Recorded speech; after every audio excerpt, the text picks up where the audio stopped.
Hello, it's Bonbon. Hi, I'm BonBonB. You're very, very welcome. And it's another Dev Diary. We are up for another Dev Diary, and we're up for a little live chat. If you're here, say hi in the chat. Who have we got here? Hello. Oh, blimey. Hi, Gary. Yes, Anapu. Anapu is here. Excuse me. Santiago, Roberto, Emmanuel, Baz. What, or is that Bez? Bez, whatever. Probably got the first three wrong. Anyway, hello. My Spanish is awful. Hello to Argentina from the United Kingdom. You see, we can all be friends now, even though you beat us in the World Cup and stuff all those years ago. Ah, oh, dang! World champions! Congratulations to Argentina being the world champions. Right, hey ho, right. So, I'm going to waffle for a couple of moments, just first of all to let you know where we are, what's going on, give people a chance to join the stream as well. I got some water. I've been a bit today. Those of you that follow the channel know last year, bad year for me. Lost my mother. Been an emotional day today because it's the 1 year anniversary of the day that she went into hospital, and of course we were expecting her to go home, but she never ever set foot in her home again. So yes, unfortunately, yeah, it's been one of those emotional days. Every now and then my voice cracks, so if my voice cracks, I'll put it down to asthma. But yeah, you know, just being all sort of like macho about it. I'm fine. I'm good. So yes, so there's that. We've got the Dev Diary, electricity and water. We're not expecting this to be very exciting, are we? Really? To be honest, we're not expecting it to be. There are a few little nuggets in here which are different from the current game. If you've not had a chance to read through it yet, we're going to do all of that. We'll also be checking out the video footage, although with the sound turned off because I got a slap on the wrist for playing music that doesn't belong to me by playing their video. So we won't actually be doing that. So yes, yeah, don't worry, Gary. Don't but yes, how am I? I'm relatively okay. All right, I'm relatively as things go. I'm okay. I've got not too much to moan about. It's just anniversaries can be just an emotional time, especially when it's regarding the death of a parent. She's not been dead a year yet. That's a few weeks to come yet. She was in hospital for several weeks. We were expecting her to go home. She was expecting to go home, but yes, one of those things. When you leave the home, there'll be one day that'll be the last time you leave your home, and sometimes it'll be because you're planning, because you're moving house, and sometimes it'll be because you're taken from this world, and unfortunately that was Mum. So bless you, Mum. Thinking of you all the time. Always, I know you're always on my shoulder. Just there's no way you're not on my shoulder all the time. So, but anyway, yeah. Hey ho. Right. So now I've done that, got that out of the way. So yeah, if I crack at any point, it'll only be that I am actually genuinely okay. Just a little bit of asthma as well. But hey, there we are. Right. So, Wheels Media, the mod hub will be for consoles. This hopefully means that console players might get PC mods. They might get some PC mods, I imagine. The mod hub. Oh, you mean the Paradox mods button? But here's the thing, right? If that is for console, then what? Yes, she is keeping an army. If that is for console, then what's the button for PC? What? Yeah, I can't imagine they're showcasing the console version. If you're showcasing something, you're showcasing the best that you've got, and you'd be showcasing the PC version. So I imagine that is the. But if it's the PC version, the speculation, as I hear it at the moment, is that there's a chance, I imagine, that they won't be using Steam for mod hosting, and maybe will have their own servers, possibly. It'll also allow them a lot more control over the workshop content. As you'll know, they reworded the what's it called, the intellectual properties terms and conditions. So basically, whatever you upload from the game belongs to them, and of course, if it's going onto the server, even more so. We will see. We will see. It's speculation. It's total speculation. Some mods show up for Cities Skylines on Paradox site. Do they? I take your word on that. When the game came out and they said if you want this free building, all you've got to do is sign up to Paradox, and I instantly went, nope. You're encouraging me to sign up so you can send me newsletters, promotional activity, all that sort of stuff, and you're going to give me a free building, which I don't want that building anyway. So I've never actually joined Paradox. I've never the login button on the Paradox forum I can't do. I mean, I could. It's how long does it take to set up an account? No time at all. But I just never signed up because I just didn't like the idea of you want to track me closely. Nope. Thank you very much. Instead, I'm going to broadcast it all over YouTube. You can track me there instead. Everyone will have access, but it'll be most useful for consoles. So, well, I mean, it'd be interesting to see whether it will work. I don't know. Anyway, so let's talk Dev Diary, electricity and water. This again was uploaded. This went live at 4 p.m. Central European time, I guess. 3 p.m. UK time, and whatever it is in your part of the world. As always, I'm gonna read through it from top to bottom. We'll stop to look at the video, and then we'll carry on. So, hi everyone, this is Avanya, Sam's amazing, we love Sam. It's time for the next development diary for Cities Skylines II, and today we dive deep into the electricity and water services. Almost all buildings need electricity and water to function properly. Almost all. What buildings don't require electricity or water? I'm trying to think what they might be. Let me know in the chat or in the comments if you're watching later. Right, motorbike. Thank you. Not too close. Good. Right. So, these services are called the components to running a city. Right, electricity and water. Got ya. For citizens, a lack of electricity or water leads to reduced well-being. They're doing the big thing of well-being, and one thing that's bugging me a little bit with this well-being, I understand that we want to highlight it, but every time it's with a capital W and a lowercase b, and it just looks awkward because it is hyphenated.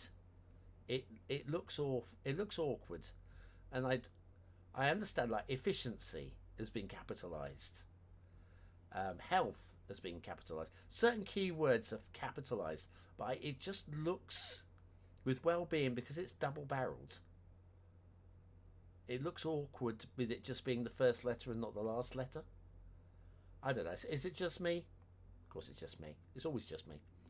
Alright, with a lack of water and backed up sewage also taking a toll on their health. Don't leave them without these basic necessities for long, as they will not tolerate it and will leave the city. Danged right. Businesses and service buildings suffer a penalty for their efficiency, leading to reduced production or output and lower quality services. So let's get into how these vital services function. And they do run a little differently from the original game. If you've not followed this so far, it is a little bit differently. Hi Gabrielle, what's going on? We're reading through the Dev Diary from today. You've joined at the right time. So, creating electricity and water networks is different in Cities Skylines 2 compared to its predecessor. Yes, it is, as both can now be transferred through the roads. Remember the electrics road tools? And we used to be able to put electricity through the roads. Yeah, it made sense, and now we have that. But also for water as well.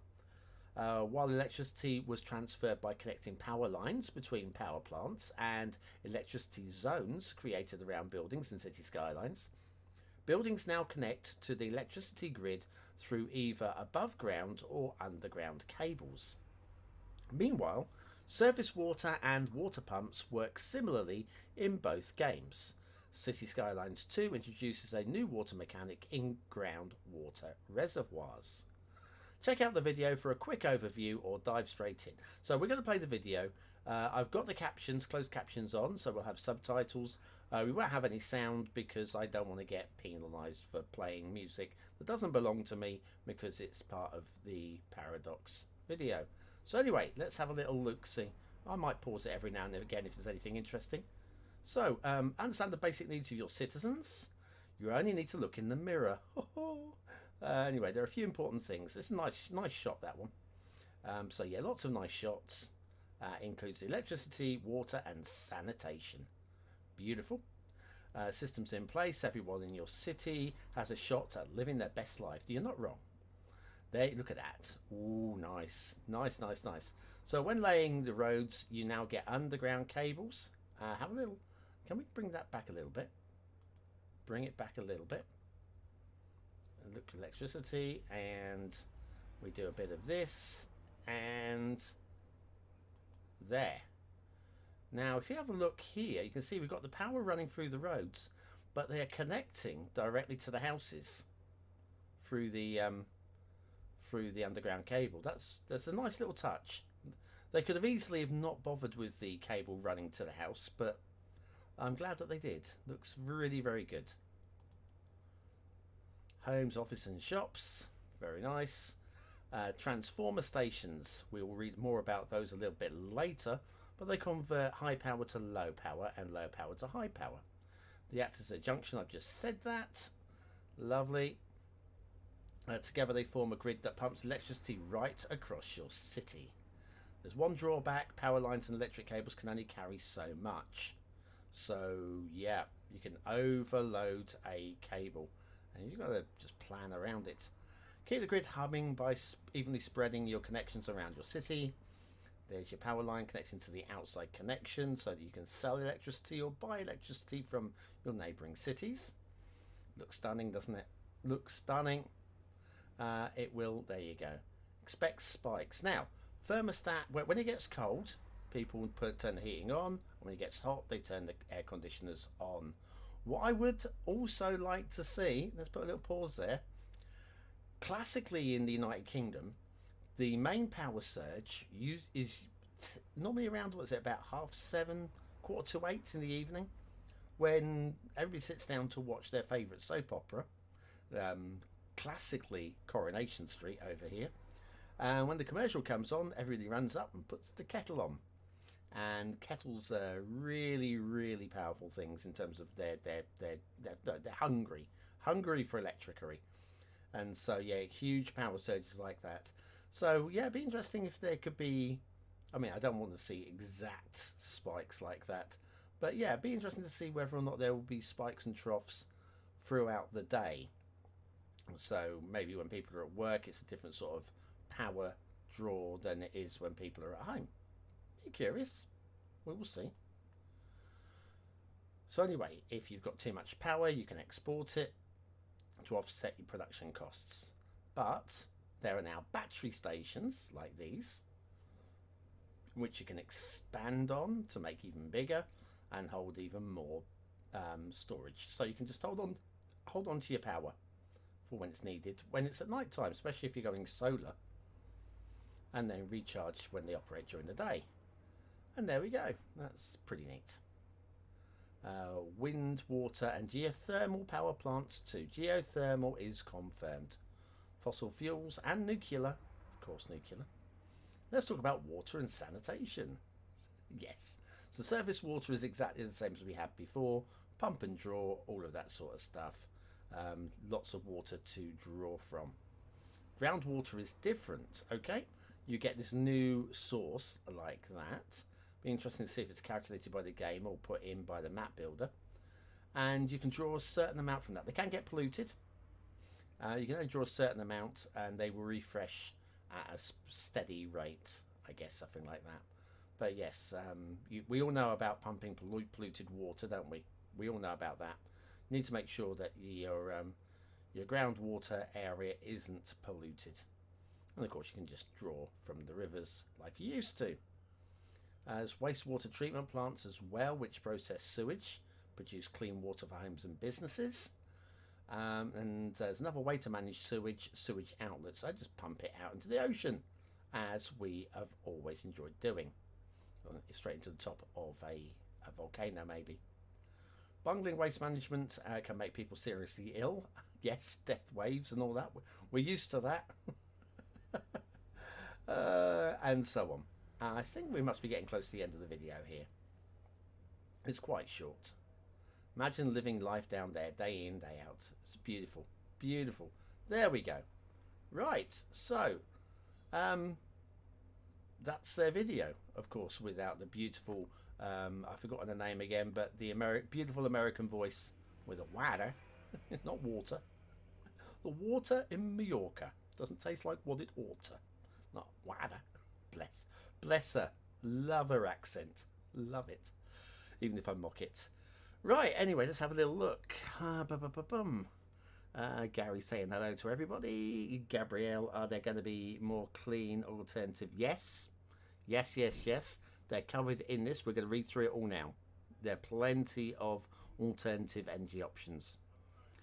Adrian, what buildings don't need water or power? Surely a power station doesn't need power. The water pumping station doesn't need water. Adrian, take a bow. Go on then. The overload is interesting, yep. And modular bits are great. I'm totally with you on that. Right, excellent. Let's roll through this. So, there are various ways to provide city with electricity. Electricity can be produced locally in the various power plants.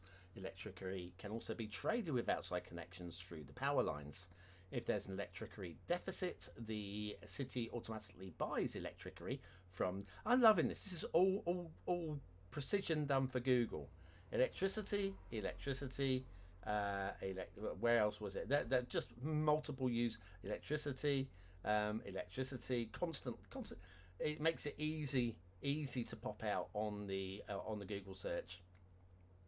If the city produces excess electricity, it can in turn be sold to outside connections through to power line connection.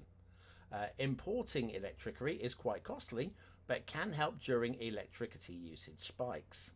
Exporting electricity can cover the production costs partially. Emergency battery stations and battery upgrades for certain power plants can be used to store excess electricity produced in the city for when the city experiences a spike in electricity usage. How many usage of the words electricity is there in there? Plenty. Just in case you thought we were talking about water, you're wrong, right? Producing electricity, move that down a bit. Producing electricity locally is a good way to ensure your city's needs are met while saving on costs that importing power would bring. The different power plants can be divided into different categories based on what type of resource they use to produce electricity: fossil fuels, renewable energy, and nuclear. Fossil fuel power plants use coal, oil or gas to produce electricity, which can be produced locally in specialised industry areas or oil, or imported from outside connections. Power plants using renewable sources get their energy from solar, wind, geothermal and water. So basically 3 of these we're used to: solar power plants, wind power plants, wind turbines, and dams, obviously. Geothermal, something new. I've read further down. I'm not entirely sure I'm sold on how they've implemented it, but you don't know until you play the game. This is one thing I'm not certain on, of everything that's been announced so far. But I'm glad it's been included. And they didn't steal this one from me. There's one they haven't stolen from me. The demand for electricity increases as the city grows, but it is also affected by changes in the temperature, with both hot and cold weather bringing increasing consumption. On hot days, the city needs air conditioning to cool down, and when it's cold, outside heating increases the amount of electricity used. Consumption is at its lowest when the weather is neither too hot nor too cold. The Goldilocks zone. It's where we are there. But yeah, I'd like to see it where, if as this is going to be like real time with people going to work, going to school, and whatever, I'd like to see there actually be peaks and troughs in electricity usage. Transformers. Robots in... Never mind. In Cities Skylines 2, there are two types of electricity. Low voltage and high voltage. This is new. It's not as complicated as it sounds, so don't worry about it. But it is an actual specific mechanic which we didn't have before.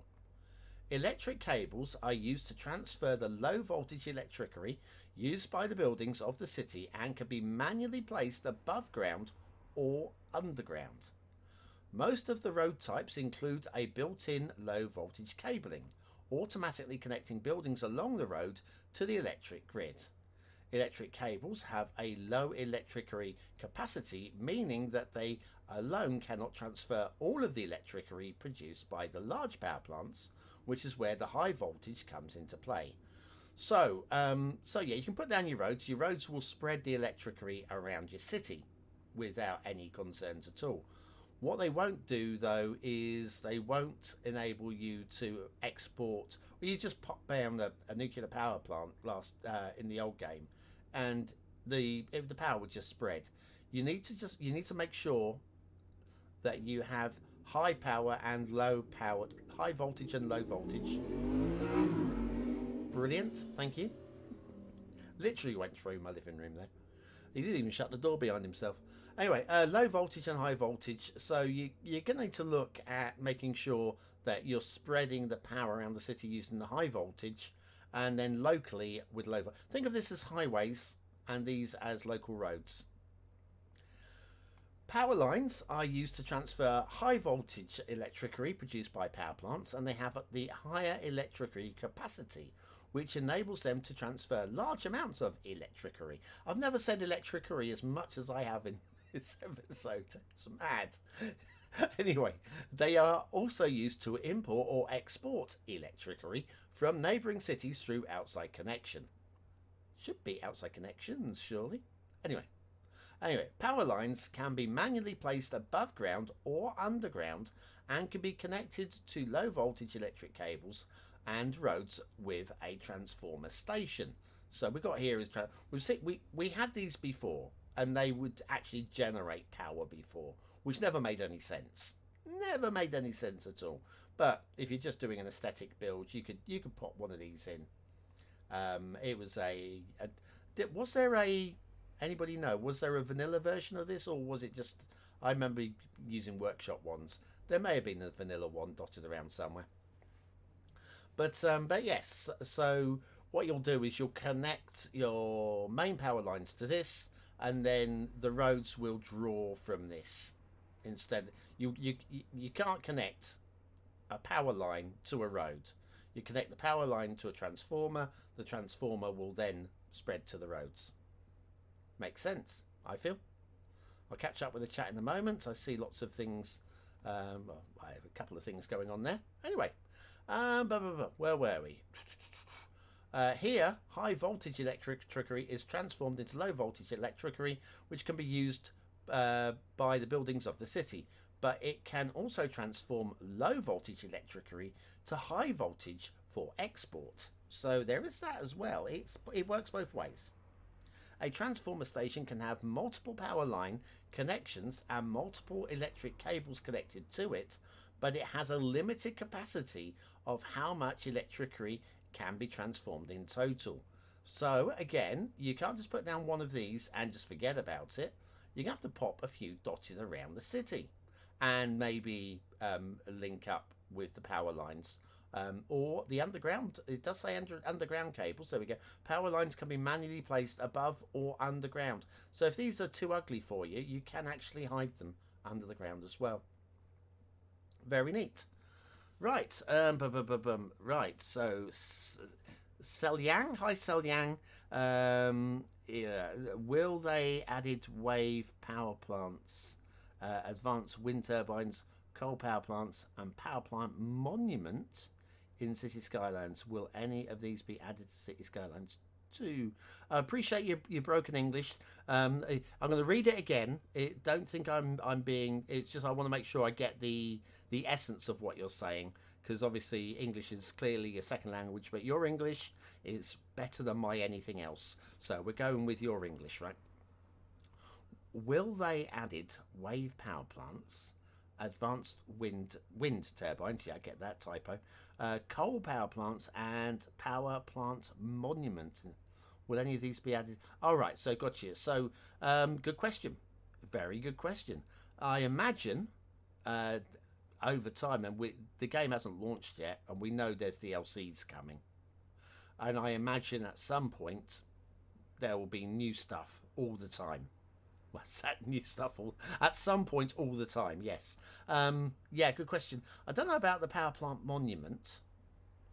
I remember that one. It was horrible, wasn't it?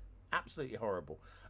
So yeah, I don't know about the power plant monument, but workable power plants, absolutely. Signature building power plants, maybe might be a thing. Curious. Looks like the roads terraform a bit different. Yep. Well, I think there's a whole bunch of things that are a little bit different from what we're used to. Like the buildings don't appear to have the rectangular footprint that we're used to, and so when you put a building down, it won't.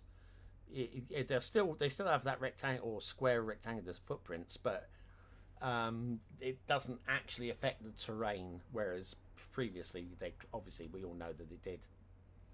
Right, emergency battery station. An emergency battery station stores electricity by charging the batteries when the city's electricity production is higher than its consumption, allowing the stored electricity to be used to avoid blackouts if consumption spikes.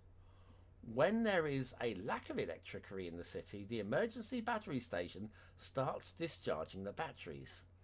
The batteries can be used in conjunction with the solar power plant to power the city during the night when the solar power plant doesn't produce electricity. So yeah,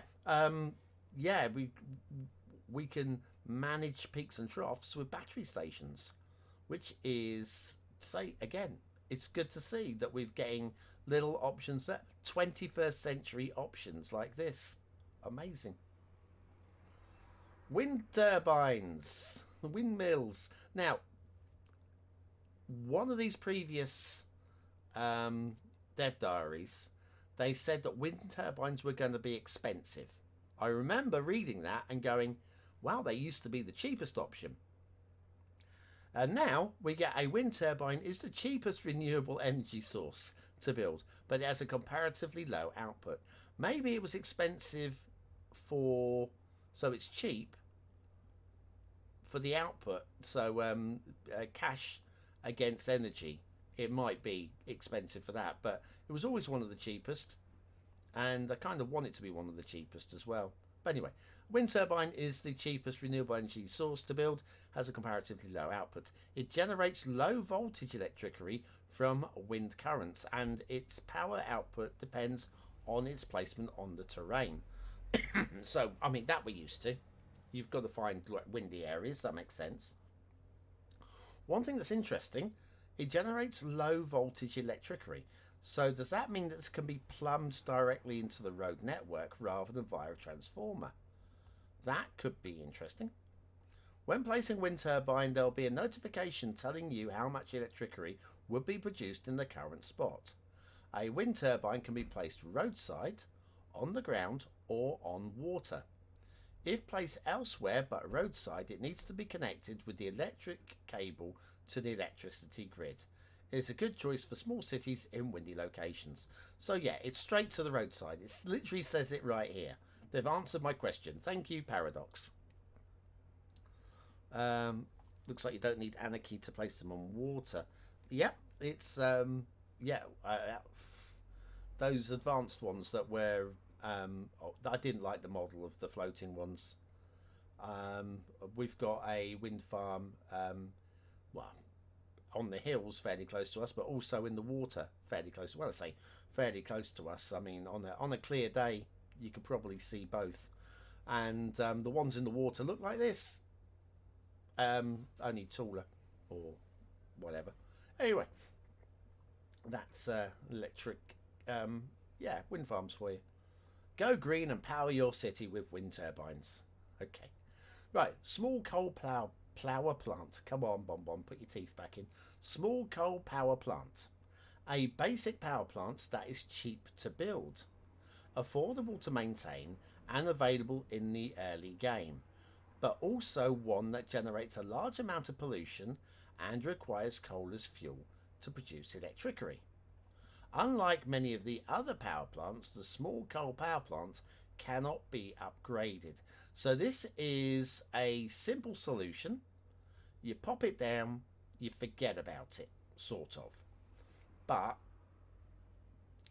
you cannot do any of the upgrades. There's no sub-buildings, any of that. So this is, I mean, an emergency measure, maybe.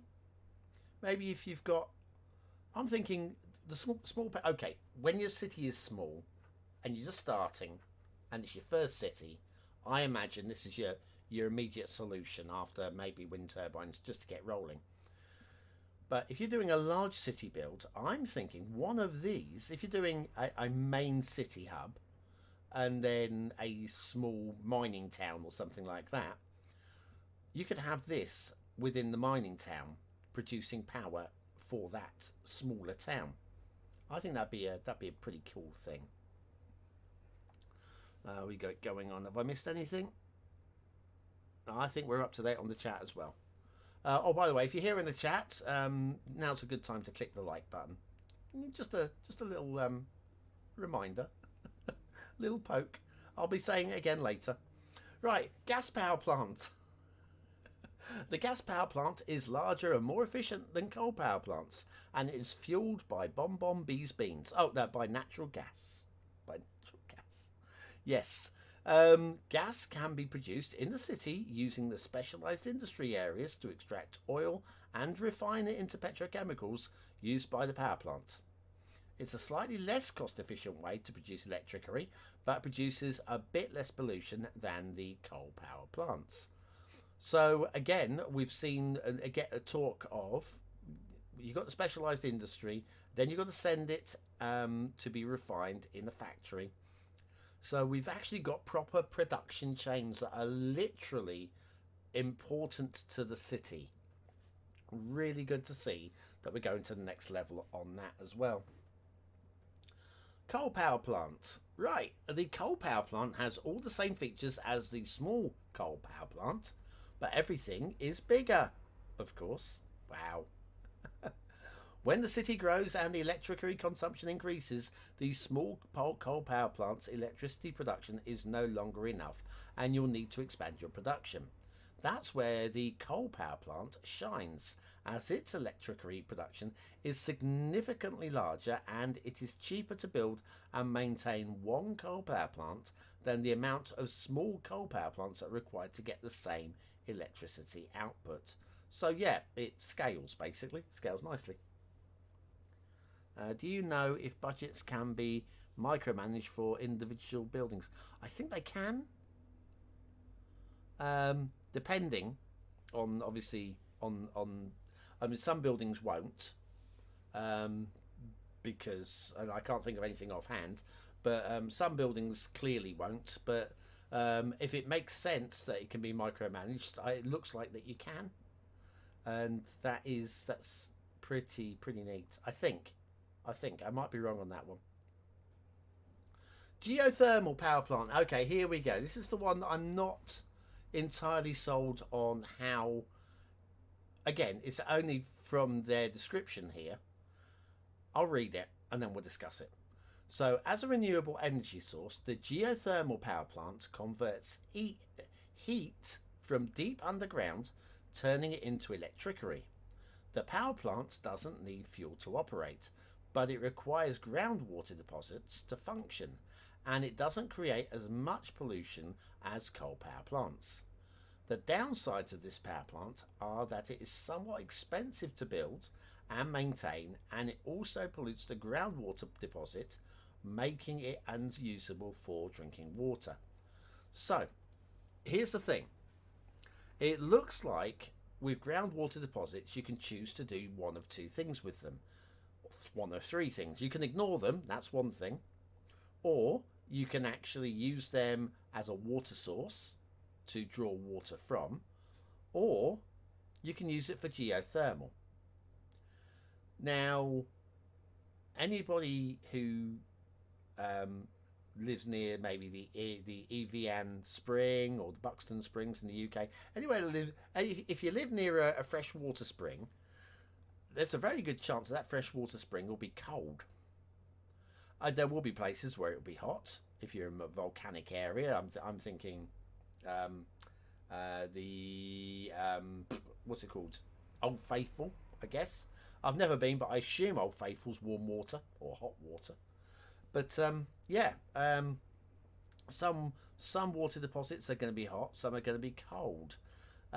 So this is why I'm not entirely sold on geothermal in the way that I'm all for it being in the game, but not necessarily the way it's been implemented. On the other side of it, suspension of disbelief. Suspension of disbelief, the classic thing that I always say is use your imagination. Just because you can doesn't mean that you should. If you're recreating a city where there is no geothermal energy in real life, then don't put down a geothermal plant, even though you could technically do it within the game. I'm just not entirely. I don't know whether or not I'm a big fan of how they've implemented it. I'm glad it's in, though. That's one thing I will say. I am very glad it's in. So anyway, solar power plants. The solar power plant is another source of renewable energy which converts sunlight into electricity. However, its output depends on the time of day and the latitude of the map. So there we go. This is where you get the latitude and longitudes coming in. As this power plant requires sunlight to function, it does not produce electricity during the night. This is a thought. If you're doing a build in the far north of Norway, where the sun never sets in the summer and the sun never rises in the winter, I wonder if that'll be built in. I wonder. Anyway, sorry, I digress. I'm digressing again. All right, so sunlight to function. It does not produce electricity at night, but has a small integrated battery that can release some of the charged electricity at night time. This power plant only produces noise pollution, making it a green option. Noise pollution? How loud are solar power farms? I don't know. Maybe humming. Maybe there's a humming noise. However, it is expensive to build and maintain, and as the power output depends on the weather, the production of electricity isn't stable. So another option. I'm liking the options. Trying to balance your city to get it to work. Right. So, nuclear power plant. A thermal power plant that uses nuclear fission as the source of heat. This power plant produces huge amounts of electricity, and it doesn't use any type of fuel to operate, other than like nuclear. The only pollution it produces is high noise pollution and like a spent nuclear fuel rod. Surely we've got to have spent nuclear fuel rods. They've got to go somewhere. Anyway, which makes it sound almost too good to be true. But of course there are some downsides. It is very expensive to build, has a high upkeep cost, and consumes large amounts of water for cooling. So make sure your water supply and your economy are in good shape before adding a nuclear power plant to your city. Again, I'm glad it's included. I'm not entirely sold on the mechanic as it's been described. I'm liking a lot about it, but I'm not... It's not the most exciting thing. But again, it's nice that there's a mechanic. Okay, any mechanic's better than no mechanic, and let's face it, last time round we basically had no mechanic. Hydroelectric power plant. So damn it, A hydroelectric power plant generates electricity from flowing water and offers a renewable source of energy that only produces noise pollution. Its output depends on the speed of the water flowing through its turbines, and how stable its electricity generation is depends entirely on the water simulation. Flowing water, such as rapid rivers with steep elevation differences, are great spots to build dams. The size of the dam determines both its cost and its electricity production. And I'm absolutely certain I can think of one map maker who will be utilising. Yes, I can't think of their name right now. No, sounds like Singer of Lyre or something like that. Singer with the Lyre, that's the one. The like the little guitar thing. Yeah, is that right? No, I'm just kidding. I'm just kidding you. Just kidding you. Anyway, fuel logistics. Ooh. Fuel for power plants can be extracted locally using specialised industry areas, or it can be imported from outside connections, each with both benefits and downsides. Local fuel extraction will generate less truck traffic between the city and outside connections. Yeah, Gabrielle.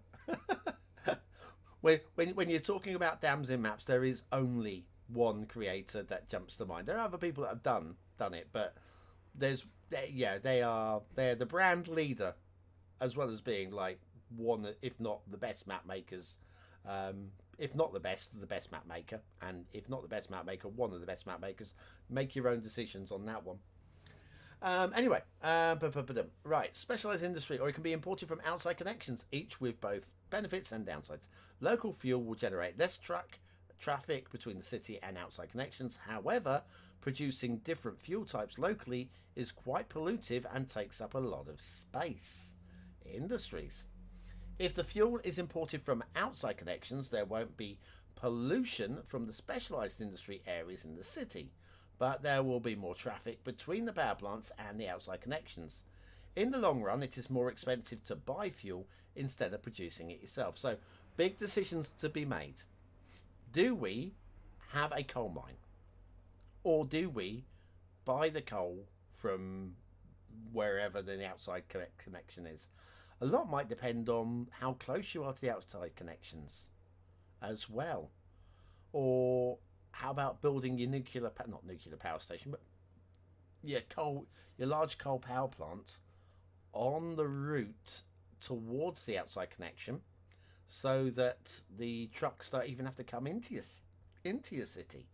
You could then have trucks just running backwards and forwards without actually coming anywhere near your city. There's a thought. I'm sure people will come up with better ideas, but that's the start. In both cases, it is important that the road network is built to handle the transportation between the fuel production or outside connection and the city's power plants. Fuel shortages can occur if trucks cannot make it in time to the power plants before they run out of fuel. And of course, fuel costs are added to the power plant's upkeep cost. So yeah, that's stuff that we're used to. Make sure that your trucks can get to your power plant. Otherwise, it's not going to work. Right. Okay. Power plant upgrades. In the previous development diary, we discussed how building upgrades can add new or expand the existing functionalities of a service building. They cost money to build, and in most cases, they also increase the building's upkeep cost. Most of the electricity service buildings have upgrades to modify their functionality through 3 types of upgrades: operational, extensions, and sub-buildings. If you were here last week, you'll already know about those. The upgrades affect various aspects, such as the building's capacity, output, and the amount of pollution the building is producing. For example, the gas power plant has 4 different upgrades: storage extension, advanced furnace, exhaust filter, and additional turbine. The storage extensions allows the plant to store more fuel, resulting in needing fewer deliveries. And as it is a sub-building, you can build multiple extensions if needed. The advanced furnace is an operational upgrade that reduces the fuel consumption of the plant, while the exhaust filter reduces the building's air pollution. An additional turbine provides an extension upgrade that allows the plant to produce more electricity, though it also increases both the fuel consumption and the pollution output. So there's a lot to digest there. A lot. What I've got in my head here is, with this particular gas power plant, is just having lots and lots and lots of storage modules plugged onto the outside. I can see that. I'm going to have a sip of water. I'm about to have a cough. I'm going to have to get some water down me. Chat's gone quiet. Is everybody all right? Is everybody still awake? You're just letting the video play in the background, aren't you, and ignoring me? I know it. I could say anything, like I'm sat here in my pants. British pants, not American pants. There you go. And nobody would hear me. Prove it. No webcam. Anyway. Multiple upgrades give you more tools to design the city you want. Some upgrades take up more space and increase the upkeep cost, so it's up to you to decide. No, you are listening. Thanks, Isu. Hi, I'm waving. Increase the upkeep cost. So it's up to you to decide which upgrades fit the building's use and the city's current needs. There's a whole new game to play with. Yep. Much deeper. Much deeper. Yeah. Yes. Gary. Nope. I'll put some pants on. Alright then. Fine. Okay. If the building is far from the residential areas and downwind, it is not critical to reduce the pollution of the building. What happens if the wind changes? I know for a fact that we have different directions of wind, right? Depending on many things. While it may be beneficial for the air pollution if it's affecting citizens, the building's location and connections to the electricity network determine the use of the building. And if the usage is low, upgrades that improve capacity and productivity may not be needed just yet. Well, yeah, obviously. However, excess electricity can also be traded to outside connections if the situation rises. The city's electricity usage can also be increased by lowering the electricity fee, as this causes citizens to use more electricity per household, while also increasing the happiness and the efficiency of companies. So you're going to have these little tweaking these sliders. So we drop the cost of the electricity and people will use more of it, or we put if you push the price up, they'll use less of it, but they won't be so happy. Wow.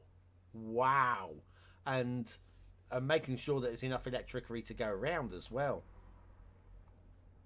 But also I am at work, so yes, I am listening. Yeah. Well, this is a more podcasty, isn't it? There's nothing to see on the screen other than the text scrolling up. So yeah, you carry on at work. You won't catch me working today, apart from all day. Anyway, electricity distribution. I've just noticed electricity includes the word city. That's... oh, wow. I was today years old. I noticed electricity contains the word city. Wow. Okay. Electricity distribution. As mentioned, electricity is no longer a matter of connecting electric zones created by buildings, but instead providing your city with a robust power grid. Power plants and transformer stations feed electricity directly into the grid through electric cables, and these can be connected through high voltage power lines. Each power line and electric cable has a maximum capacity, which determines how much electricity they can carry. When that capacity is reached, a bottleneck forms, creating a disturbance in the distribution of the electricity. Every building is connected to the electric grid automatically when they are built or zoned alongside roads. while buildings not placed alongside need to be connected manually. This is interesting. Buildings not placed alongside. Now, I don't know if that means that we can actually manually place, let's say, a residential house a little way away from a road, possibly, or whether this is referring to buildings that are more ploppable, like a water tower, for argument's sake. Does water tower need electricity? I don't know, but yeah. So yeah, if you're putting buildings not beside the roadside, you will need to connect them manually. Interesting, and I'm really glad to see it. Really glad to see it. Electricity bottlenecks. These occur when an area of the city requires more electricity than the grid can currently distribute. This results in buildings that are in that area losing power as the electric grid cannot support all of them. And this happens when the area in question only has a few connections to the rest of the city's power grid. So yeah, I can understand this. If you've got one small road connecting one part of a city to another part of a city, and it's just, you can't have the entire power for, let's say, in the valley you have one road going up into the valley, but in that valley you have multiple factories, multiple power hungry factories up there.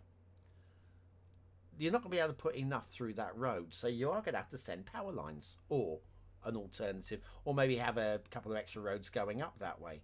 So yeah, you're gonna have to think about things a little bit, just a little bit. Listen, it is a thinking game, or at least it should be. It needs to be. The solution is simple: provide the area with more electricity connections so more power can be distributed to it. I just said that. You can build more roads or low voltage connections using electric cables, or you can use transformer stations and power lines to circumvent the bottleneck entirely. Placing a transformer station on the other side of the bottleneck, where the electricity can be distributed through multiple routes, and then connecting it back with the power line directly to the power plant, allows additional electricity to be distributed into the area beyond the bottleneck. So worth keeping an eye open on that. You might have enough power, you just might not be able to actually feed it to that area without doing some proper city planning. Who thought city planning would come into a city planning game? Electricity info view. Electricity info view includes illustrative and relevant information about the electricity grid of the city, giving you a quick overview. You can see both the city's current consumption and how much electricity is being produced by the power plants with the electricity availability meter, while the electricity trade meter shows if any electricity is imported from or exported to outside connections, and the battery charge meter shows the amount of electricity currently stored in the batteries of your power plants and emergency battery stations. The info view includes many visual elements, such as the electricity flowing through low and high voltage cables, and in which direction the electricity is flowing. Hovering over the power lines and the electric cables with a mouse cursor shows how much electricity is transmitted and the maximum capacity of the power lines and the cables. The buildings that consume electricity are shown in different tones of orange, yellow and orange based on how high their consumption is, while power plants, transformers and batteries are highlighted in different colours. The other visual additions like wind speed arrows, groundwater deposits and water flow arrows can be turned on and off as needed. Gotta say, everything there is just right. So we've got, this is like a yellowy, it's more yellow than orange, isn't it? So it's probably low consumption. You've got the blue for the power plants going on here and here. You can see the power lines connecting here. We've got yellow for low consumption again. That's slightly more orange, I think, than these. I think my colour vision's not amazing, But I reckon that is consuming a little bit more power than these buildings here. Battery charge here is 0. Electric trade is that in the middle. Availability is currently high. Got all of the map legends which you can switch on and off as well. So if you don't like these, you can switch them off. It's fine. You can do that. Really very nice. Hiya, Pavel. You require more Vespine gas? I don't know what Vespine gas is. Vespene, possibly. Depending on if this is Italian. What's Vespine gas? Is that a brand? Am I supposed to be saying that other brands of gas are available? I know. Didn't mention baked beans earlier. That's a different sort of gas altogether. Right, water sources. There are 2 types of water sources in Cities Skylines II. Surface water is familiar to the previous game and includes dynamic flowing rivers, lakes and vast oceans. Good. Groundwater is an entirely new feature and expands the possibilities of water and sewage gameplay. Surface water. Open dynamic water areas are a trademark of the Cities Skylines franchise. They are present on... I've never heard them call it franchise before.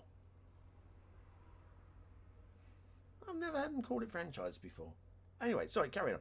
They are present on every map in the game in the form of rivers, lakes or oceans, depending on the map, and they all feature water flow of different strengths. Lakes and oceans tend to have minimal flow, while rivers carry large amounts of water from their sources to river deltas at the shores of... Yeah, we know how water works, okay? We've all seen the BonBonB tutorial. If you haven't, why not? Right, water flow is an integral part of the surface water gameplay, as it determines how water is obtained and where the polluted sewage from the sewage outlets ends up. Surface water is susceptible to water pollution, so it is important to plan the placement of both the water pumping station and the sewage outlet to avoid contaminating your water supply. Inspecting the water info view and its surface water flow overlay gives you information about the direction and strength of the water flow of the map. Honestly, we are sucking eggs here because we are all experienced in of that. And let's face it, it's a key component of what map, isn't it? It's one of those things in what map that I cover it every single map just because.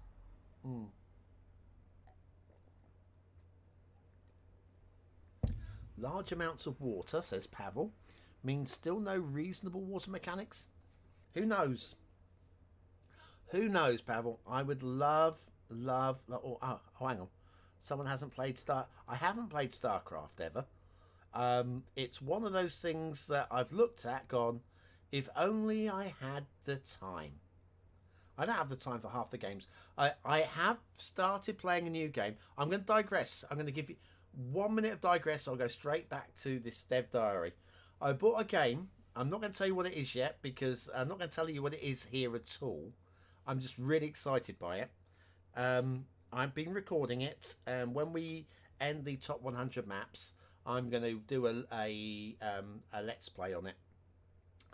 For me, it is the best new type of puzzle game I have played since Portal.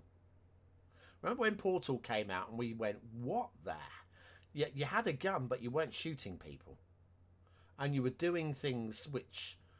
you had to get your brain around it, because you were thinking in not just 3 dimensions, but 3 dimensions and some. This game that I've just started playing, I was going to do I'm recording the Let's Play at the moment. It is enchanting and brilliant as well. Just so good. I just want to get that out of my system now. Yeah, it's absolute to be cherished, to be absolutely cherished. So expect that as of the beginning of next month. I'll be uploading, maybe a couple of episodes a week. Brilliant, absolutely brilliant game. Well worth every penny.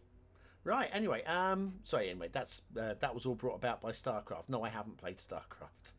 We want small amounts of water. You can have small amounts of water. Desert map with just groundwater. Why not?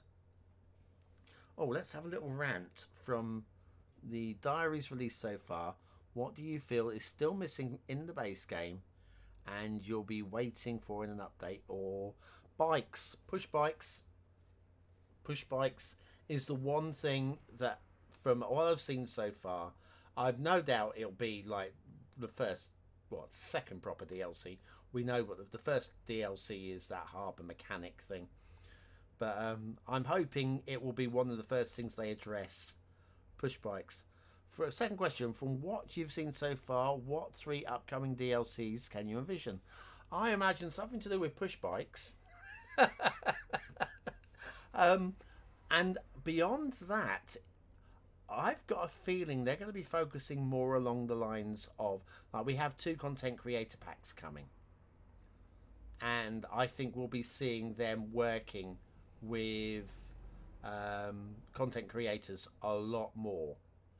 Now, I'm sure they're going to include more mechanics, and there'll be I'm just trying to think, like ferries. There'll be like a ferry DLC, but I'm finding it really hard to predict what they're going to do first, given what they have announced as their first DLCs. You look at those first DLCs and you go, well, that's a little bit creative. You know, San Francisco Specialist DLC, and I think we might be seeing a lot of regional, because at the moment we have USA and EU type themes. So how do you want your road layout? Do you want your roads to be USA, or do you want your roads to be European? I can see them doing a Japanese theme. I can see them selling us into extra themes. Do you want to have a like Russian theme? Do you want to have African? Okay, very generic. I know African is a very big place with lots of, but yeah, so like a North African, maybe an Egyptian style theme, or a South African theme, Brazilian. There, I can see. I think that might be a way that they might go, and then instead of introduce large DLCs where they go, right, campus boom, industries boom, say, okay, we're going to introduce the monorail DLC, but so smaller DLCs, with introducing separate, so you can like buy into individual aspects, which will be very expensive to keep up with all of it. Very, very expensive to keep up with all. So there's my thoughts, Pavel. With seasons presents, they can go really far with the regions. Yeah, I'm looking forward to that. I am looking forward to that. Anyway, sorry, I've digressed for too long. Let's get back to the Dev Diary. But yes, good questions, Pavel. I'm glad you came in with them. You gave me reason to think for a moment. To think. But yes, the DLCs. I think they might come thick and fast, but they're going to be. I think they might be quite wide-reaching, and I'm looking forward to it. Anyway, groundwater is a brand new feature. Did I read that? Might have done. Like surface water areas, groundwater is featured on every map, and the groundwater deposits are accessible through the groundwater pumping station. The groundwater deposits have a replenishment rate which refills their water level over time. However, unlike surface water areas, groundwater deposits can temporarily dry up if their usage is higher than their replenishment rate. The deposits will eventually fill back up if water pumping is halted or reduced by lowering the budget and therefore the building's efficiency. So again, we might be talking about micromanaging buildings, micromanaging the water pumping station here to be less hungry for the water, might save the water in this area. So yeah, I think there could be a lot of that, reducing the amount of water pumping from the through the dams. If you're getting low level of water in one side of the dam, you could do that. Groundwater deposits, there we go, are very susceptible to ground pollution. If the deposit comes into contact with ground pollution, it starts to become contaminated, leading to dirty water being pumped into the water system. Been there? Hands up if you haven't had that happen to you. And it's usually one water tower, isn't it? That you forgot about that one water tower. It's in an industrial area and everybody dies. Dang you. Anyway, once the ground pollution is removed, the pollution in the groundwater deposit also decreases until it is entirely clean once again. The rate at which the deposit is decontaminated is the same as its water replenishment rate. So, yep, be careful is all I can say to that one. Just be very, very, very careful.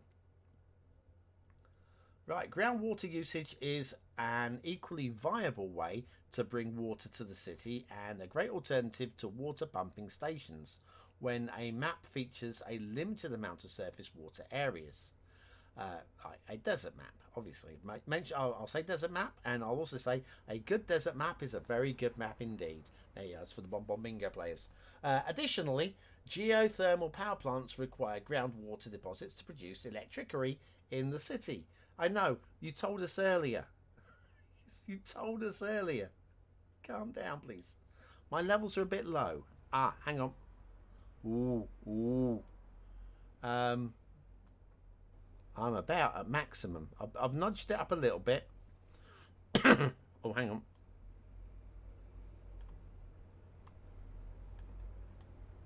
Is that any better? Hopefully that's better. Hopefully. So hopefully that'd be good. Anyways, right. Tweaked me levels. I've been tweaked. So, where were we?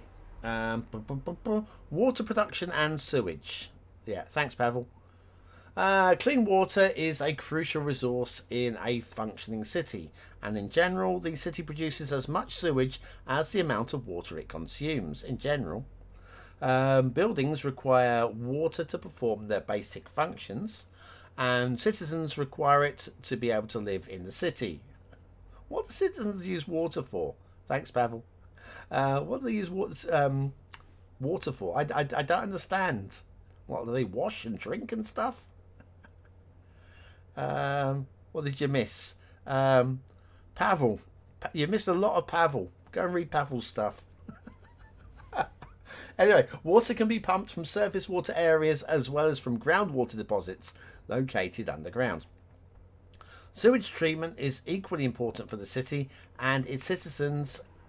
Let me reread that.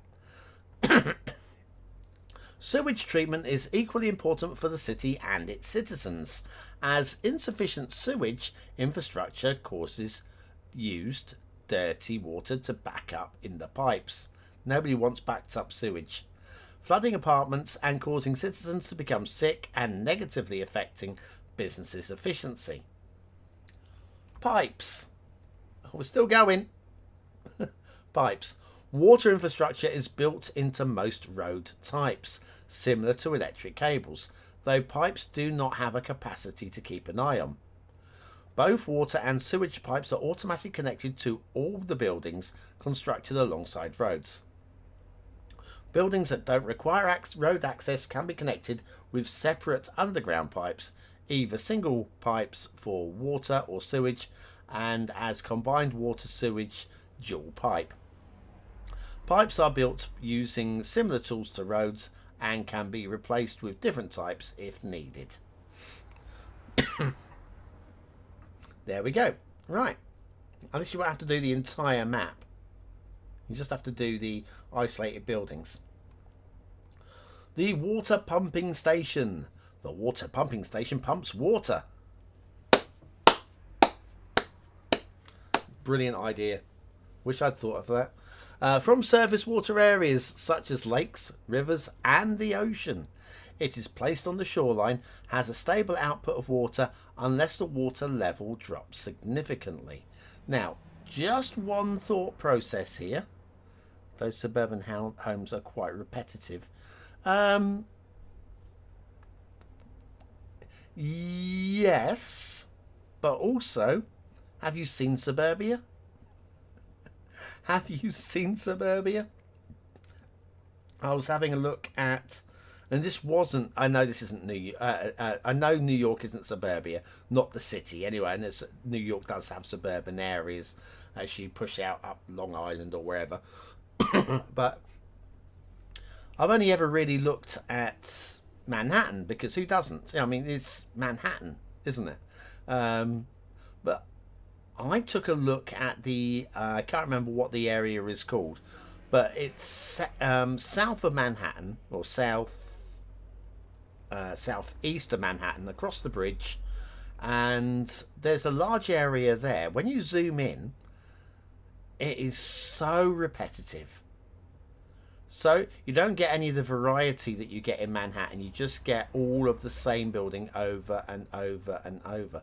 And there are definitely parts in certainly in North America, in the US of A, where there are just large areas of suburban homes. It's just very more of the same over and over and over again. Yeah. Anyway, very samey. Quite right. Doesn't mean it's wrong. So anyway, yeah, my thought on the water pumping station. So it pumps water from surface water areas such as lakes, rivers, and the ocean. There's only one difference here. Salinization. Salinization? Desalinization. The salt in the ocean would need to be removed. So that's something that's missing from the game that maybe could be added, Pavel. But it's not been included from the off. So that would require a whole brand new mechanic to be added. The difference between fresh water and salt water. It's placed on the shoreline and has a stable output unless the water level drops significantly. Well, we know that. Water tower. The water tower is able to provide a limited amount of water while placed anywhere on the map, and isn't affected by any type of pollution. However, its biggest downside, it is very costly to maintain compared with other water facilities. I'll catch up with the chat in a moment. It's just started kicking off. I'll catch up there. Oh, Gabrielle, you're going. I'll say bye, but I will read what you've. I'll read your comment in a moment. I just want to get to the bottom of the groundwater pumping station. Maps have underground water reservoirs, and the groundwater pumping station is able to access these. It needs to be placed on top of a groundwater deposit to pump water up from the underground, supplying your city with water. Groundwater is a good alternative on maps that have a limited surface water areas where dealing with sewage is more challenging. And the advanced water pumping station. The advanced water pumping station is a unique building with a high output of water. Similar to the regular water pumping station, it is placed on the shoreline. However, its water pumping rate is tenfold compared with the other pumping stations, making it much more cost-effective option for a large city. Good to see. Really glad to see that one. Right. I believe you're talking about Staten Island. Not Staten Island. Not Staten Island. No, it's literally just across the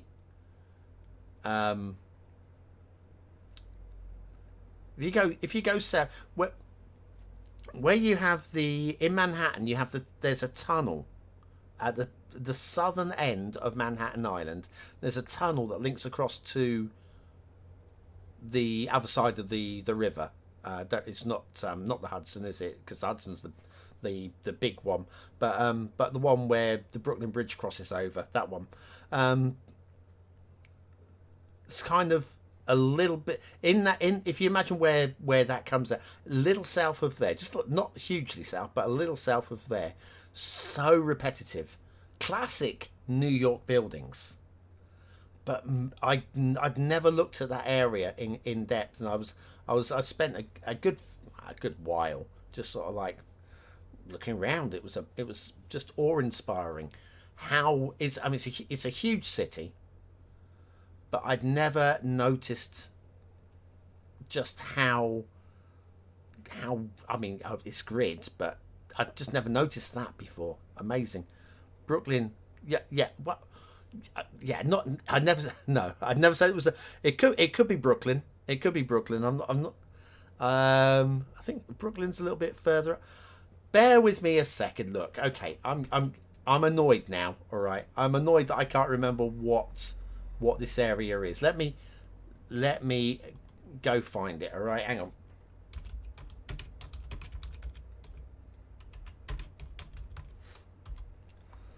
Right. Oh, what have we got here? I mean, it might be Staten Island. Who knows? Let me go and have a look down here.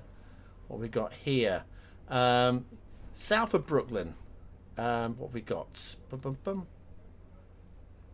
I mean, Brooklyn would sort of cover it. But I was looking down to sort of like the more. Was it Borough Park? Borough Park, maybe.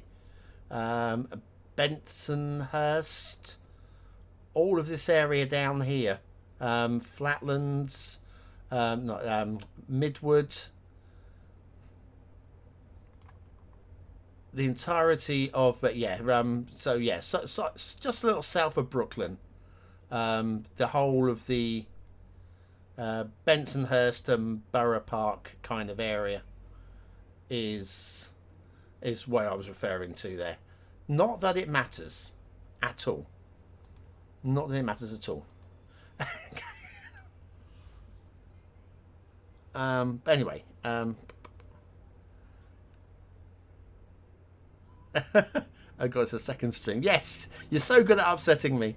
Bronx is, yeah. I mean, the thing is, yeah. I never said it was suburban. I was, but I was moving away from the city, and talking about repetitiveness, and see what I'm doing here. So yeah, in terms of you can get a lot of repetition in the city, but I just never noticed it quite as much as I did with that area of New York. But there we go. Hey, it's always discovering new things. Right, where were we? Sewage outlet. As we would like to get to the bottom of this eventually. A sewage outlet pumps dirty water back into surface water areas. We've been here. Oh my God, have you seen the image? I mean, is this liquid or is this solid? It's like it's actually throwing turds into the... Oh, that's the most revolting thing. Well done. Well done, Colossal Order. You did a good job. A sewage pumps dirty water back, is built on the shoreline and connected to the city through a sewage pipe. The sewage outlet doesn't have a water treatment functionality, so the output is 100% contaminated water. Though this can be reduced to a degree through its upgrades, it is important to plan the placement of sewage outlets so they do not contaminate areas. Well, we know all of that anyway, don't we? Yeah. Yeah, I thought that was funny. Yeah, it does look like poo. And the thing is, it's not been treated, so yeah. Although I would have expected it not to just look like poo. I mean, I would expect more. Yeah, there's more than there's pee and groundwater runoff. And so there'd be mud and dirt. It's not just poo, right? Anyway, I'll catch up with the chat in a moment again. Right, wastewater treatment plant. The wastewater treatment plant processes sewage, purifying it so it can be reused as clean water for the city. Yummy. Anybody want a nice, refreshing glass of Dasani? Oh, man. Coca-Cola, you're amazing. Pollutants are removed from the water and turned into solid waste, which is then collected by garbage trucks and transported to one of the city's waste management facilities. So this is the one you're going to need if you want to produce solid sewage briquettes for burning, so you can produce your electricity, which you can then sell to outside connections and use shit to make your money. You know you want to. Water facility upgrades. Like other city services, the upgrades for water facilities include operational upgrades, building extensions, and sub-buildings. These upgrades add capacity and new functionality to the buildings, increasing freshwater and sewage output, as well as adding water treatment capabilities, for both water pumps and sewage facilities to help you combat pollution. As an example of operational upgrades, the groundwater pumping station can be upgraded with an advanced filtering system, reducing pollutants in intake water. So if you've got slight pollution, there's something you can do. And the sewage outlets can benefit from chemical purification to reduce its water pollution. Both the water pumping station and the groundwater pumping station can increase their water intake through building extensions, and the wastewater treatment plant can increase its processing capacity through through one or more extra processing units. Sub-building upgrades. Water time. Water for me. Let me just check, see if there's any pollutants in my water.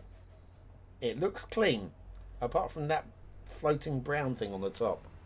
Let's hope it's chocolate.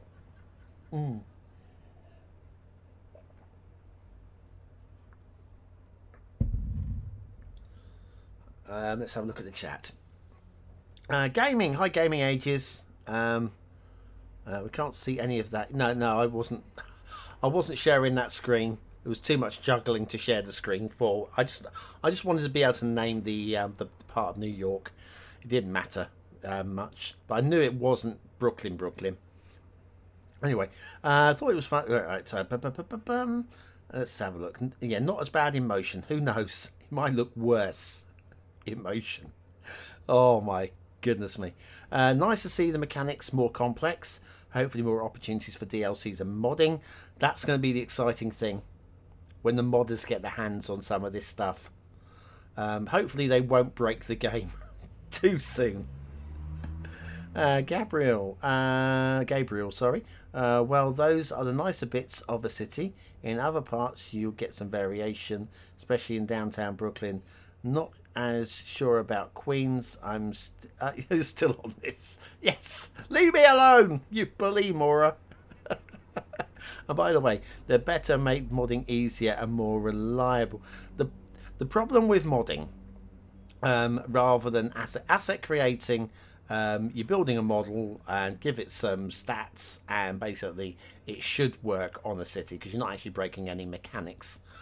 With modding, with actually making mods that break and change the game, one person will use one technique and one person use another technique. The classic would be if we have, if I'm going to use I can't remember what the word is now, but I'm going to use a variable called, I don't know, BonBonB. I'm called a BonBonB equals 1, right? And I need that variable for my mod to work. But if then Algernon, who's one of the great, he makes a mod, and he also uses the variable called BonBonB, and his variable BonBonB equals 2. If you have my mod and his mod running together, they're going to clash. And that's just the most basic of reasons why mods don't always work together. And you can have a modding team that will all work together, but some modders might want to work solo, or they might just be modding for fun. They don't want to be part of a team. They want to see how they can break the game or make the game better. So it's one of those things that modding is, there's always a danger of there being problems. Always a danger of there being problems. But, you know, this is where we are. We don't have to use mods. If the game is half as good as it looks, I don't think I'm going to be using anything other than maybe visual aesthetic mods for a long while. So anyway, Sean. Oh, Sean Builds is in the house. Hi, Sean. You're up next week, I think. It might be. Depending on depending on things, you might be this week. If not, you're definitely next week. Looking forward to that. I want to make a city where I can import only. Yeah, loving that. Don't even start about assets. Okay, I won't do that. That's what I'm saying. But there may be communication layer for the mods to play with the game nicely. I hope so. We'll see. There are ways to do it, yeah. So still, the game support can make a huge difference. Absolutely. And especially if, like I say, if they're circumventing Steam and having this on their own server, they can, in theory, control things a lot more stringently. In theory, I don't know if that's a good thing or not. But yeah, controlling things more stringently, has that ever gone well in the past? I don't know. We'll see. We'll see. I'm just speculating, of course, that they're not going to use Steam. Maybe they're going to use Steam. I don't know. It's just maybe they're not. Who knows? Right. Anyway. Okay. Right. Water facility. As an example, we've read this, haven't we? Yes, I've read all of this. Let's move down. Come on. Come on. We're getting. How close to the bottom are we? We're very close to the bottom. Just, I want coffee. This water's great, but I want a coffee. Last item on our list today, the water and sewage info view. It highlights the location of both water and sewage service buildings and provides informative elements that are not otherwise visible. Similar to the electricity info view, you have the water availability meter, which shows the city's current water consumption and production, serving as a quick overview of your city's water needs. You can also keep an eye on the water trade to see how much water is imported from or exported to outside connections. Sewage, of course, has its own 2 meters, bringing you all the information you need to determine how well your sewage system is holding up. Under the meters is a selection of different visual elements which can be enabled or disabled on the info view. For example, water and sewage pipes, shown in blue and yellow, also display which way the water is moving in the pipe network. The polluted water and the polluted groundwater deposits are colourful and easy to notice in the info view, and the arrows help to illustrate which direction the water is flowing. So here we are, groundwater here in blue. We have the river which is flowing, diverging. Okay, I trust you. I trust you. Are you sure it makes sense? We have all these buttons you can click on and off. Lots of menu icons that we're going to have to learn the quick routes through, but I'm pretty sure that most of these just look normal, don't they, really? I mean, they match up with what's along the bottom of the screen. Not too much to learn. Good. Anyway, with that information in hand, you should be prepared to provide your citizens with these important services. What new additions are you looking forward to experiencing in Cities Skylines 2? Let us know in the comments below. And if you missed it, don't forget to check out last week's development diary. Blah-de-blah-de-blue-de-blue-de-blue. Next week is all about maps. What's a map? What map? I don't understand. Next week is all about maps as we explore the landscapes which will serve us as the foundation for your cities, including their size and themes. So next week I will sit here with my stroppy face on. I will have my stroppy face on. So yes, there we go. July 31st, maps and themes. That is coming very, very soon. So, right, takeaways from this, I would say I'm liking the ability to, the level of micromanaging. It's not completely insanely having to control every little aspect of it to get everything to work. It looks like it could be just plug and play, and it'll work. But plug and play and optimize it, I think there's a lot of possibilities going on here. Yeah, the electricity bottlenecks. I've seen this image somewhere before, like down at the bottom. yeah, the plug and play. The electricity bottlenecks having the high voltage and do you know what? One of my favourite things of the new game so far, I think, has to be the high voltage versus low voltage power circulation. In that, where are we? Can we go? So you get your low voltage running through the roads, and then your high voltage from the power plants via power cables, and maybe having to send power cables to the extreme parts of your city so power can feed back in from the north. If your power station's at the south, power will push it up through the roads, but it may not be able to reach all the way without the help of power cables. I'm thinking that's just, dare I say, genius. Oh, somebody's going to get big-headed if I say genius. I cannot possibly use the word genius. They're gonna think I'm sucking up, wanting a free copy of the game. They can give me a free copy of the game if they want. If they don't want, but that's not where we're going with this one. So anyway, still game support can make a huge difference. Gabrielle, Manhattan, Brooklyn. Oh, right, okay. Manhattan, Brooklyn, and the Bronx seem to be the most city-like and variated. Yeah, there's some repetitiveness, but I looked at London and so don't get me started by London's.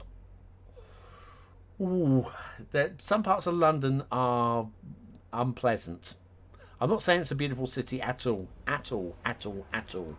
The old parts of all of the old parts of the old cities in the UK are like if you go to Edinburgh, if you ever come to the UK, go to Edinburgh. That's just, one of the many places you should go. Beautiful city. So you've got that, and then you go to the old York.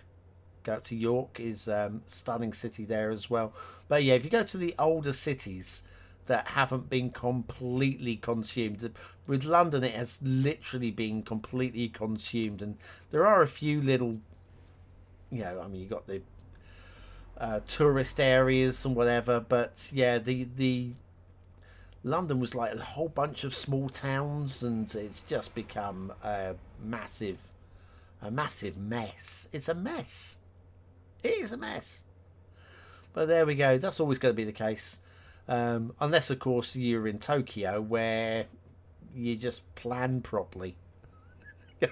You just plan properly, and you make it all work perfectly and keep it clean. And you little devils, eh? The Japanese, they're really good. Oh man, and they drive on the correct side of the road. Good old Japan. I didn't say right side of the road, did I? No, I said the correct side of the road. Right, so yeah, I'm loving it. I think, I'm not sure how much there was to take away from this. I'm not sold on the geothermal power plant and how it's been integrated. I like the idea of the power plant. I just don't know whether or not I like how they've implemented it. Personal, that's all. Personal. The expansions on all the power plants, being able to put extensions and sub buildings. Love all of that. Great building models. Really nice building models. It's a good one. It is a very good one. Really glad read through that. And thank you. If you're still sat there and you haven't hit the like button, now's a good time to do so, because I'm going to wind things up in a minute. I'm going to go and grab myself some dinner. Crikey knows what I'm going to have for dinner, but I'm going to have myself some dinner, get myself a cup of coffee. Then I've got to spend a bit of time explaining something to somebody else, which is a one-on-one thing. And then I'm going to go to bed, and we're going to do all of this again tomorrow. We won't be doing this. We'll be doing the very last Watt map. Sorry, take that back. The very last scheduled Watt map for Cities Skylines 1 tomorrow. So if you want to watch that one, you know what to do. You know where I'm going to be. What sort of time it's going to be. Roughly 7 o'clock UK time. Do come and join me. Do come and we'll have a bit of a party, right? That's the plan for tomorrow. There may be further WhatsApps between now and Cities Skylines 2, but it's not going to be a scheduled thing. It will be a question of if the Lord Sidai were to release another majestic map, we've got to have a look at it. We can't not review it. Or if one of the BonBonB buddies says, "Oh, but I was building this map and you've stopped doing City Skylines and I've spent hours." Yeah, of course I'll review. I'm not gonna turn my back on somebody who's built a map special for the channel and then I'm just sort of like go, nope, I'm done. Because at the end of the day, they don't take that long to do. So we'll still do those. But the last scheduled one, if there nothing special comes along and no maps that require sort of like a moment of my time, it will be the last one tomorrow. So join me for that one, won't you? And then, yeah, we'll just see through to the end of the week where we will be on the verge of the top 5 maps of all time as voted by you. End of next week, the top 100 will be finished and we'll go into the collaboration series. I'll start working on a few other bits and pieces, and I do have that Let's Play with the puzzle game that I mentioned earlier, which is, again, the only way I can describe it is it's the best new concept I have seen, and the thing is, the execution is outstanding. But the best new puzzle game that I've seen since Portal. I've seen good puzzle games since Portal, but it's mind-blowing, absolutely mind-blowing, beautiful work. I will do. I'm recording that, say, at the moment, and I'll do a couple of episodes a week once the top 100 is out of the way. So something for you to watch. Right, okay, I'm done. Has anybody got anything for the chat before I call it a night? Because I will be doing that in the next 2 minutes, unless anybody stops me in the chat right now. Yeah, let me have a quick look, see how we're doing. How many likes have you guys granted and gifted me during the, what have we got here? 15? Is that all I'm worth? 15 likes. Oh well, never mind. I'll take it. I'll take it. Is all I'm gonna get, isn't it? It's all I'm gonna get.